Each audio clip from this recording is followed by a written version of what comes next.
दोस्तों, अगर मैं कहूं कि तुलसीदास जी ही वाल्मीकि हैं तो क्या आप विश्वास करेंगे? इसके लिए आइए एक रोचक कथा जानते हैं। वाल्मीकि रामायण के बारे में तो आप सबने सुना ही होगा, लेकिन वाल्मीकि रामायण की रचना करने के बाद जब एक दिन वाल्मीकि जी को पता लगा कि वीर हनुमान जी ने भी रामायण लिखी है जिसमें उन्होंने श्री राम से जुड़ी सारी घटनाओं का वर्णन किया है, तो उत्सुकतावश वो हिमालय जा पहुंचे जहां उस समय हनुमान जी का वास था। बता दें कि हनुमान जी ने रामायण एक बड़ी शिला पर अपने नाखूनों से लिखी थी।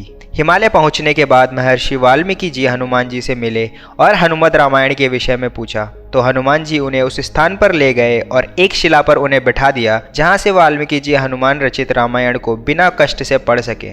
हनुमान जी श्री राम से जुड़ी कई घटनाओं के गवाह रह चुके थे, इसलिए उनकी लिखी रामायण इतनी सुंदर थी कि महर्षि वाल्मीकि जी पढ़ते पढ़ते कभी जोर जोर से हंसने लगते और कभी उनकी आंखें भर आती।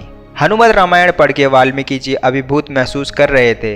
रामायण पूरी पढ़ने के बाद उनके चेहरे पर खुशी और दुख के भाव थे। वे खुश इसलिए थे क्योंकि उन्हें इतनी अति सुंदर रचना पढ़ने को मिली, और वे दुखी ये सोचकर हो रहे थे कि अब उनकी रामायण कौन पढ़ेगा। ये विचार उन्हें परेशान कर रहा था। हनुमान जी ने विनम्र भाव से उनके दुख का कारण पूछा। तब वाल्मीकि जी उनकी तरफ मुड़े और कहा कि आपकी रचना अद्भुत है। हर चित्र, हर शब्द जीवित जान पड़ता है। आपके द्वारा रचित रामायण में श्री राम के प्रति आपका अनंत प्रेम और गहरी भक्ति का आभास होता है। आपकी रचना की न किसी ने बराबरी की है और न कोई कर पाएगा। आपकी रचना के समक्ष मेरी 12 वर्ष के कठिन परिश्रम से बनाई गई रचना भी तुच्छ जान पड़ती है। हे बजरंगबली, अब कौन मेरी द्वारा रचित रामायण पढ़ेगा? कुछ देर के लिए तो हनुमान जी भी हक्के बक्के हो गए। फिर कुछ देर बाद वे बोले कि बस इतनी सी बात। और ये बोलने के बाद उन्होंने वो सारी चट्टानें तोड़ दी जिन पे उन्होंने श्री राम की गाथा लिखी थी। फिर उन्होंने अपने एक कंधे पर उन चट्टानों के टुकड़ों को रखा और दूसरे कंधे पर वाल्मीकि जी को बैठाकर समुद्र के बीचों बीच पहुंच गए। वहां पहुंचकर वे बोले कि मैं अपनी इस रचना को श्री राम को समर्पित करता हूं। और जय श्री राम बोलने के बाद उन्होंने उन टुकड़ों को समुद्र में फेंक दिया,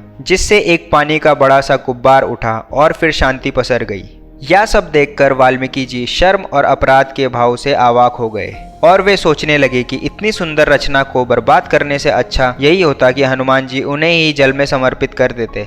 हनुमान जी उन्हें वापस अपने आश्रम में लाए और वाल्मीकि जी को दुखी देखकर वे भाप गए कि उन्हें अपराध बोध महसूस हो रहा है। इसलिए वे उनसे बोले कि आपको चिंता करने की कोई ज़रूरत नहीं है। दोस्तों, इससे पता चलता है कि रामायण त्याग की कहानी है और हनुमान जी का चरित्र ज़्यादा महत्वपूर्ण है, ना कि उनकी वाक्पटुता। वे निस्वार्थ भाव से अपने इष्ट की भक्ति और सेवा में लगे रहे और उन्हें अपनी कहानी की रचना के प्रति कोई लालच नहीं था। इसलिए उन्होंने एक कवि का सम्मान बचाने के लिए अपनी उच्च कोटि की रचना तक को जलमग्न कर दिया। यही पहली और महानतम रामायण थी जिसे हनुमत रामायण कहा जाता है। और जब हनुमान जी वाल्मीकि जी को प्रणाम करने के लिए झुके, तब उन्होंने हनुमान जी को आशीर्वाद दिया और कहा कि हे पवन पुत्र, मैं अगले युग में फिर से जन्म लूंगा और स्वयं को आपकी भक्ति में समर्पित करूंगा। मैं आपके नाम और भजन का उच्चारण करूंगा तथा इसका प्रचार भी करूंगा, और मैं आपकी कथा और हनुमत रामायण भी आम आदमी को उसी की भाषा में समझाऊंगा। दोस्तों, फिर 13 अगस्त 1532 को जन्म हुआ तुलसीदास जी का, और उन्होंने 16वीं शताब्दी में हनुमान चालीसा और रामचरितमानस की रचना की। इसके साथ ही उन्होंने भगवान श्री राम और हनुमान जी को समर्पित कई कविताओं और ग्रंथों की रचना भी की।